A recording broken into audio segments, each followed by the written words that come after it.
Thiruvananthapuram medical കോളേജിലെ ഉപകരണക്ഷാമത്തെക്കുറിച്ച് ഗുരുതര വെളിപ്പെടുത്തൽ നടത്തിയ യൂറോളജി വിഭാഗം മേധാവി ഡോക്ടർ ഹാരിസ് ചിറക്കലിനെതിരെ നടപടിക്ക് ശുപാർശ.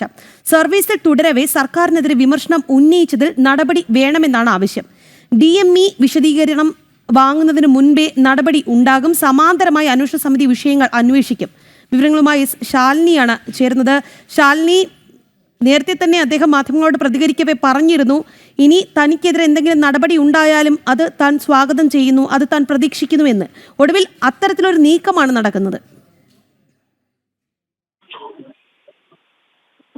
രാഖി തീർച്ചയായും അതിൽ തന്നെയാണ് രാഖി സൂചിപ്പിച്ചതുപോലെ തന്നെ ഒരു കടുത്ത നടപടി ഒരു പക്ഷേ ഈ ഒരു വിഷയവുമായി ബന്ധപ്പെട്ട് ഹാരിസ് ചിറക്കൽ നേരിടേണ്ടതായിട്ട് വരുമെന്നുള്ള സൂചനകളാണ് ഈ ഘട്ടത്തിൽ നമുക്ക് ലഭ്യമാകുന്നത്. തിരുവനന്തപുരം മെഡിക്കൽ കോളേജിൽ ഉപകരണക്ഷാമത്തെക്കുറിച്ച് ഗുരുതരമായിട്ടുള്ള വെളിപ്പെടുത്തലുകളാണ് യൂറോളജി വിഭാഗം മേധാവി ഡോക്ടർ ഹാരിസ് ചിറക്കൽ നടത്തിയിട്ടുള്ളത്. സമൂഹ മാധ്യമങ്ങളിലൂടെ ഈ ഘട്ടത്തിലാണ് ഒരു നടപടിക്കുള്ള ശുപാർശ കൂടി ഇപ്പോൾ ഉണ്ടാകുന്നത്. സർവീസിൽ തുടരവെ സർക്കാരിനെതിരെ വിമർശനം ഉന്നയിച്ചതിലും നടപടി വേണമെന്നുള്ളതാണ് ഇപ്പോൾ ആവശ്യമായി ഉയരുകയും ചെയ്യുന്നത്. ഒപ്പം തന്നെ DME വിശദീകരണം വാങ്ങുന്നതിന് മുൻപേ തന്നെ നടപടി ഉണ്ടാകും എന്നുള്ളതും സൂചനകളായി പുറത്തേക്ക് വരികയാണ്. സമാന്തരമായി ഒരു അന്വേഷണ സമിതി ഈ വിഷയങ്ങളടക്കം അന്വേഷിക്കും. ഈ അന്വേഷണ സമിതി ഇപ്പോൾ തലസ്ഥാനത്ത് എത്തിയിട്ടുണ്ട്. ആ അന്വേഷണ സമിതി, നാലംഗ അന്വേഷണ സമിതി കൂടി വ്യക്തമായി കാര്യങ്ങൾ പരിശോധിക്കും എന്നുള്ളതാണ്. ഇന്ന് രാവിലെ മാധ്യമങ്ങളെ കണ്ടപ്പോഴും ഈ ഒരു സമിതിയെ നിയോഗിച്ചതിലടക്കമുള്ള തികഞ്ഞ ആത്മവിശ്വാസം ഹാരിസ് പങ്കുവെക്കുകയും ചെയ്തിട്ടുണ്ട്. ഈ ഘട്ടത്തിൽ കൂടി ഒരു വകുപ്പ് തല നടപടി, അതായത് സർക്കാരിന്റെ കീർത്തി അല്ലെങ്കിൽ സർക്കാരിനെതിരെ ഇത്തരത്തിലൊരു പ്രതികരണം വകുപ്പിൽ ഇരുന്നു കൊണ്ട് നടത്തിയതിലാണ് സർക്കാരിന്, ഒപ്പം തന്നെ ആരോഗ്യ വകുപ്പിനും DME അടക്കമുള്ളവർക്ക് ഇപ്പോൾ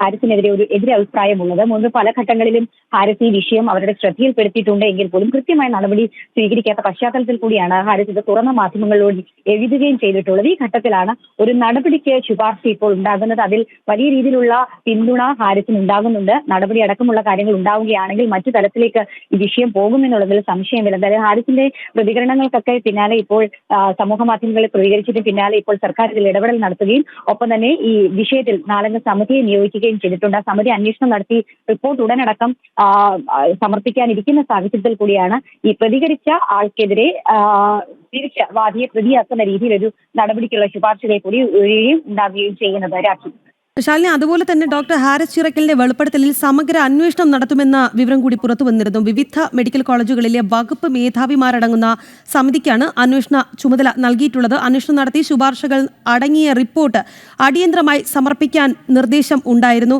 ഇത് സംബന്ധിച്ചിട്ടുള്ള വിവരങ്ങൾ കൂടി. രാഖി, ഇന്നലെ രാത്രിയോട് കൂടിയാണ് സമ്മർദ്ദങ്ങൾക്ക് വഴങ്ങി സർക്കാർ തലത്തിൽ ഇത്തരത്തിലൊരു ഇടപെടൽ ഉണ്ടാകുന്നത്. ഇന്നലെ രാത്രിയോട് കൂടിയാണ് 4 മെഡിക്കൽ കോളേജുകളിലെ ഉന്നത മേധാവിമാരെ അടക്കം വെച്ചുകൊണ്ട് ഒരു 4-അംഗ സമിതി സർക്കാർ രൂപീകരിക്കുന്നത്. ഈ സമിതിയാണ് ഇനിയിപ്പോൾ അദ്ദേഹം ഉന്നയിച്ചിട്ടുള്ള പരാതിയിൽ, അദ്ദേഹം ഉന്നയിച്ചിട്ടുള്ള ആരോപണങ്ങളിൽ അന്വേഷണം നടത്താൻ പോകുന്നത്. ആ അന്വേഷണത്തിന്റെ അടിസ്ഥാനത്തിൽ ഒരു റിപ്പോർട്ട് സർക്കാരിന് സമർപ്പിക്കും എന്നുള്ളതാണ് നമ്മൾ മനസ്സിലാക്കാൻ സാധിക്കുന്നത്. ഈ അന്വേഷണ സമിതിയോട് വലിയ രീതിയിലുള്ള പ്രതീക്ഷയാണ് ഹാരിസ്, ഈ പരാതി ഉന്നയിച്ച അല്ലെങ്കിൽ ആരോപണം ഉന്നയിച്ച ഹാരിസ് പങ്കുവെക്കുകയും ചെയ്തിട്ടുള്ളത്. ഡോക്ടർ ഹാരിസിനെതിരെ അന്വേഷണ കമ്മീഷൻ ക്ഷമിക്കണം 4-അംഗ അന്വേഷണ സമിതി നിയോഗിച്ചിട്ടുണ്ട്. അത് 4-അംഗ അന്വേഷണ സമിതി ശുപാർശകൾ അടങ്ങിയ റിപ്പോർട്ട് സർക്കാരിന് മുൻപിലേക്ക് സമർപ്പിക്കണം. അത് സമർപ്പിച്ചതിന് ശേഷം അടിയന്തര ഇടപെടൽ സർക്കാരിന്റെ ഭാഗത്ത് ഉണ്ടാകണം എന്നുള്ള പ്രതികരണം കൂടിയാണ് ഈ ഘട്ടത്തിൽ ഹാരിസിന്റെ ഭാഗത്തു നിന്നും ഉണ്ടാകുന്നത്. കൂടാതെ തന്നെ ഏതൊക്കെ തലത്തിൽ വീഴ്ചകൾ ഉണ്ടാകുന്നുണ്ട് എന്നത് അടക്കമുള്ള കാര്യങ്ങൾ കണ്ടെത്തണം എന്നുള്ളതും ഹാരിസ് പറഞ്ഞു വെക്കുകയും ചെയ്യുന്നുണ്ട്. കൂടാതെ തന്നെ ചില ഉത്തരവാദിത്തങ്ങൾ അറിയാത്ത അല്ലെങ്കിൽ ചില കാര്യങ്ങൾ വിശദമായി അറിയാത്ത ആളുകളെ ഈ കീ പോയിന്റിലേക്ക് നിയോഗിക്കുന്ന അടക്കമുള്ള കാര്യങ്ങൾ വലിയ വീഴ്ചകൾ ഉണ്ടാക്കുന്നുണ്ട്.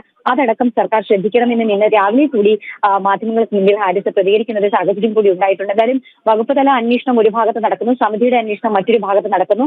ഹാരിസിനെതിരെ ഒരു നടപടി ഉണ്ടാകുമോ എന്നുള്ള ആശയക്കുഴപ്പങ്ങളും ആശങ്കകളും വിവാദങ്ങളും ഒരു ഭാഗത്ത് തുടരുകയും ചെയ്യുകയാണ്. എന്തായാലും അടുത്ത ദിവസം തന്നെ ഈ റിപ്പോർട്ട് സർക്കാരിന് മുൻപിലേക്ക് എത്തുമെന്നുള്ളതാണ് നമ്മൾ പ്രതീക്ഷിക്കുന്നത്. എന്തായാലും തികഞ്ഞ ആത്മവിശ്വാസത്തിലാണ് ഹാരിസ്. അതേസമയം തന്നെ ഹാരിസിനെതിരെ നടപടി ഉണ്ടാകുമോ എന്നുള്ള കാര്യവും ഒരു ഭാഗത്ത് തുടരുകയാണ്. ശരി ശാലിനി, അതുപോലെ തന്നെ അന്വേഷണ സമിതി നിയോഗിച്ചതിൽ തൃപ്തി എന്നാണ് ഡോക്ടർ ഹാരിസിന്റെ പ്രതികരണം വരുന്നത്. എല്ലാ വിഷയങ്ങളും സമിതി അന്വേഷിക്കണമെന്ന ആവശ്യവും അദ്ദേഹം മുന്നോട്ട് വയ്ക്കുന്നുണ്ട്. വളരെ തൃപ്തികരമാണ്. അത് ഇത്രയും വേഗത്തിൽ ഗവൺമെൻറ് അതിനെപ്പറ്റി അന്വേഷിക്കുന്നതിനും ഒരു അന്വേഷണ കമ്മിറ്റി ഏർപ്പെടുത്തിയതിലും വളരെ സന്തോഷമുണ്ട്. മാത്രമല്ല ഇന്നലെ മെഡിക്കൽ കോളേജ് പ്രിൻസിപ്പൽ നേരിട്ട് വന്ന് അദ്ദേഹം എനിക്ക് എല്ലാ സപ്പോർട്ടും ഈ കാര്യത്തിനകത്ത് വാഗ്ദാനം ചെയ്തിട്ടാണ് അദ്ദേഹം പോയിരിക്കുന്നത്. മാത്രമല്ല ഫോൺ വഴി ഇതിൻ്റെ ഉത്തരവാദിത്തപ്പെട്ട നിരവധി നേതാക്കളും നിരവധി ഉദ്യോഗസ്ഥരും എന്നെ ബന്ധപ്പെട്ട് ഈ പ്രശ്നം അടിയന്തരമായിട്ട് പരിഹരിച്ചു തരാം, എന്ന് ഉറപ്പ് നൽകിയിട്ടുണ്ട്. അതിൽ വളരെ താല്പര്യം. എല്ലാ വിഷയങ്ങളും വിദഗ്ധ സമിതി അന്വേഷിച്ച് ഇതിന് ശാശ്വതമായ ഒരു പരിഹാരം നേടിത്തരാമെന്ന് അവർ ഉറപ്പ് നൽകിയിട്ടുണ്ട്.